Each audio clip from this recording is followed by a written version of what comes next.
Hey guys, so I was going for a drive and I thought I'd pull over and share something that had been on my mind for a while, and it's something around the mindset shifts that I've seen in my life that have been absolutely game-changing for me.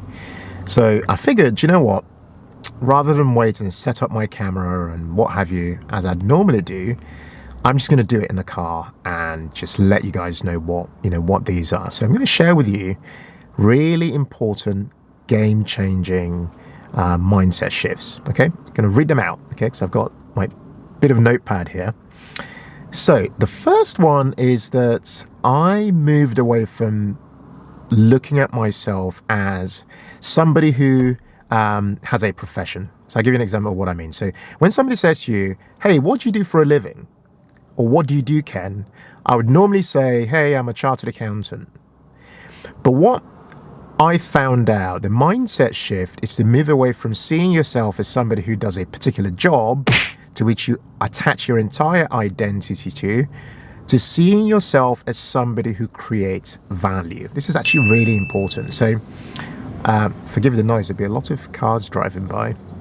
So you might be, say for me, for example, say I am a chartered accountant, I'm a YouTuber now, I'm a blogger, I'm a dad, I serve in other organizations, I do mentoring, I do coaching, I do speaking, I do writing. There's so many things that make up my identity. So if you stopped viewing yourself as just this one person who's known by this one key profession and saw yourself as a creator of value, it will really expand your possibilities, because it would mean that you would see yourself as somebody who has a skill set that applies to so many different areas. So I'll give you a really practical example.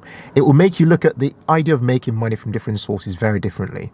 So rather than just say, "Oh, I've got a job and I make money from my day job," because you're now a person of value, you now have the opportunity to put your skill sets out there in a variety of ways. And this has been a big, big thing for me in terms of shifting away from making just an income from one source to doing it from a variety of sources. Okay, so that's number one.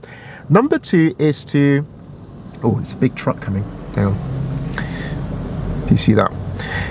Number two is to stop seeing myself, to move away from seeing myself as a net consumer to become a net producer. That's so, so, so important. So each day that you wake up, are you waking up consuming what other people are producing, or are you the person producing what people are consuming? This is so vitally important, because the net producer typically has an abundant mindset, an abundance mindset, even if I could say the word properly, an abundance mindset, whereas the net consumer, the net consumer is the person who spends most of their time consuming what other people are doing. They never create anything for themselves, and they just consume what other people do, whether it's social media, whether it's the news, whether it's buying other people's products. They never create anything themselves. And so they remain in this world of, I make one income and I use that income to pay for things. That person essentially lives in a kind of a scarcity world. So for me, this shift to becoming a net producer has made me look at myself very differently. In fact, it's made me more entrepreneurial. Okay, that's how I kind of look at myself, is I'm a net producer in life. Essentially, I make more than I take, is how I look at it. This is the third one's so important. So in all aspects of life, hang on, put my hazards on, people think I'm driving. Right, in all aspects of life, you are always optimizing your life for something, okay? And a lot of us in society optimize our lives for status, okay? We're always chasing what our neighbors or our friends are doing, or we're trying to make ourselves look a particular way, okay?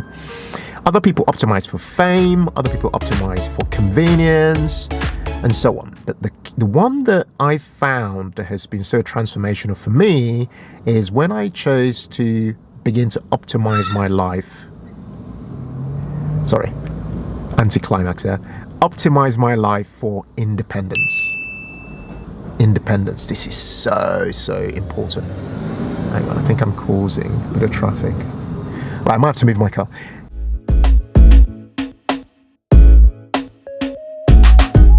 Yeah, we're back.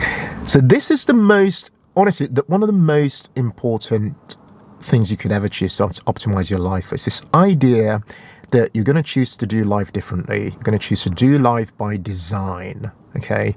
You're going to choose to create a life that works for you.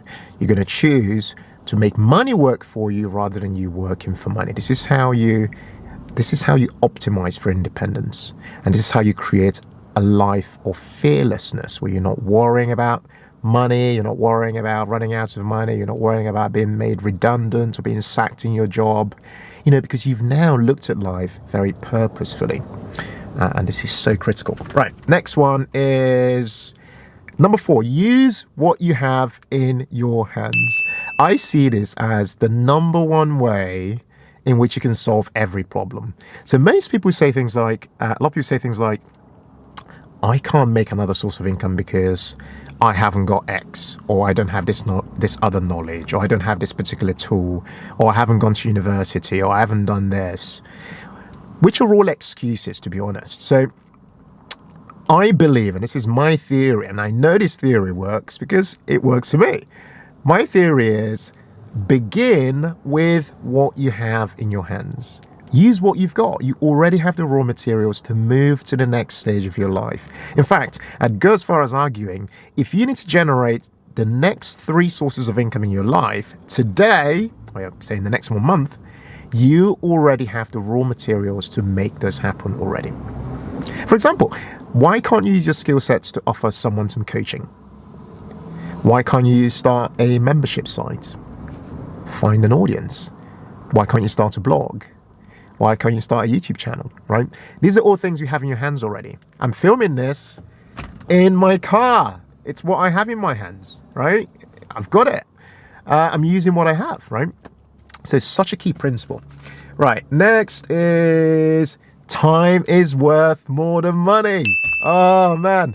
I hear people say things like, time is money. Now, that sounds really cool, but it's not. Because time's worth a lot more than money. Because, like, if your time disappears now, like this time I'm spending filming this, I will never, ever get this time back. Ever. Gone. But money you can always create. Okay? You can always get money. I can multiply money. You can multiply money. Okay? But you can't really multiply your time. Well, you can if you kind of use other people's time. But time is worth way more than money. This is such a critical thing. And the other thing tied to this is this idea that if you looked at life from the perspective of energy, this is so powerful. I remember when I met my wife, I'd say things like, you want to buy that particular thing. Say you want to go shopping and buy a particular dress, and that dress is, I don't know, £100, and let's say your hourly rate is £20, yeah, that dress represents 5 hours of your life. The fact that a lot of people don't think about those things like that just blows my mind. And whenever I said that to my wife, I got that look. Say what? But she knew I was absolutely right, So question is do you want to swap your life energy for things, or do you want to use that to kind of seek more purposeful things, to spend time with your loved ones, to have life experiences? It's such an important principle, okay? A mindset shift. Right, next one is compounding can be applied to almost anything. So you and I know about compounding interest, and money compounds and money grows on money, right? Compounding interest can be applied to time as well. So the idea that if you committed 1 to 2 hours a day to something, yeah, and stayed consistent for a whole year, you'd easily be hitting boy races. You'd easily be hitting 600 to 700 of hours every year. And the beauty of compounding, when you commit that to a particular thing that you're focused on, is that the output is a lot more than the input. So at the very beginning, it looks like, oh, I'm putting so much energy into this stuff. I don't know where it's going. But as time passes, as you hit 1 year, you start to see this snowball effect happening. I've seen this with my blog at The Humble Penny. It's just been blowing up like that. And, and I'm like, I can't believe this is growing so much with the same amount of time. But hold on, it's not the same time, because I had been putting that time in for the last 18 months. So this thing has been building up, this massive snowball effect has been building up for ages. So compounding is so powerful. If you looked at your life that way and said, well, actually, I'm contributing little bits today. For example, I'm cutting down on my spend, or I'm increasing my savings rate. You increase your savings rate by, say, 1% per month, you'll be blown away, or maybe 1% every 3 months, you'll be blown away by how much impact that will have on how long it would take for you to become, to retire early, for example, in years to come. Number 7 is fear is fuel. So rather than saying fear is stopping me doing something, see fear as energy, as something that will take you to the place you need to get to. So it took me a while to really understand this mindset shift, that fear is the thing we must face up to and challenge for us to get to that next place that we're trying to get to. So whatever your fears are today, I'd really encourage you to sit down and write them down. Ask yourself honestly, what am I afraid of? You want to start a business? What's the fear? What's stopping you starting it? You want to make extra income? What's stopping you starting it? You want to become financially independent one day? What is it that's stopping you taking that leap? Write it down. And here's how I found that I fought fear: by taking steps every day. I found that you become more fearless every day by taking little steps forward every day. This is so powerful. Like, honestly. Anyway, kind of blows my mind, right? Number 8 is faith is not enough. Now, a lot of you might know I come from a faith background, and what that means is believing something's going to happen is not enough, right? You need to take some action, and you need to put one foot in front of the other. That's just facts, right? So like waking up and saying, oh yeah, I want to be rich today, ain't going to happen. So you need to put one foot in front of the other for your life circumstances to change. Right, so I'm going to just move the camera a bit just to make this kind of keep you awake a little bit. Can you see me? Can you? Oh, hang on. I almost dropped the thing. Right, we're back. Next is, where are we? Number 8. Number 9, generosity is paradoxical. Now, that's a big word. Let me explain what I mean. Here's what I mean. Giving leads to receiving. Facts. Giving leads to receiving. Now, this is going to sound really weird, right? To get money, you have to give it away first. You're like, hang on. Ken, that doesn't make any sense. What are you on about?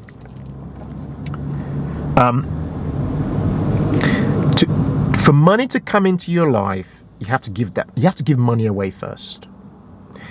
For love to come into your life, you have to give love away first.